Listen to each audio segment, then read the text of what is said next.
भोर का समय, मंत्रोच्चार, हल्की वीणा ध्वनि। मैं हूं देवर्षि नारद, गंभीर ओजस्वी स्वर।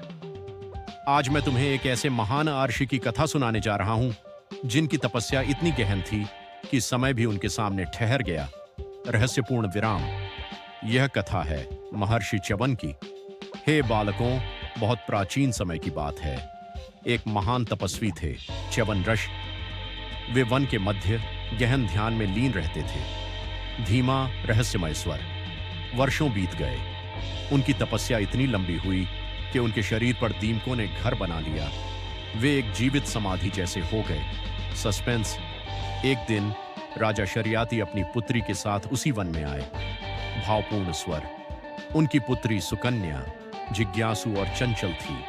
उसने देखा मिट्टी के ढेर में दो चमकती हुई रोशनी। तनावपूर्ण स्वर। जिज्ञासा में उसने उन रोशनियों को चुभो दिया। गंभीर स्वर। वह कोई साधारण वस्तु नहीं थी। वह थी च्यवन ऋषि की आंखें। सन्नाटा, फिर भारी स्वर। इससे क्रोधित होकर आर्षि च्यवन ने राजा के समस्त सैनिकों को शाप दे दिया। घबराहट का भाव। राजा शरियाती भयभीत हो गए। उन्होंने क्षमा मांगी। गंभीर निर्णायक स्वर। तब ऋषि ने कहा, यदि सुकन्या मुझसे विवाह करे तो मैं शाप वापस ले लूंगा। भावुक स्वर।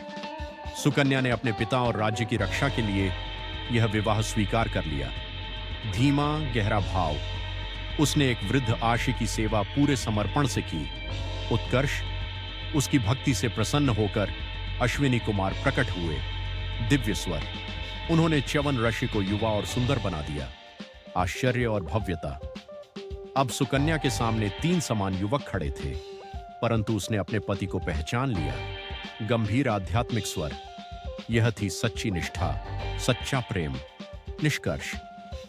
ऋषि च्यवन ने आगे चलकर अश्विनी कुमारों को देवताओं के यज्ञ में स्थान दिलाया। समापन।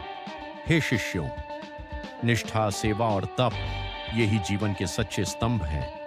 वीणा की मधुर ध्वनि। नारायण नारायण।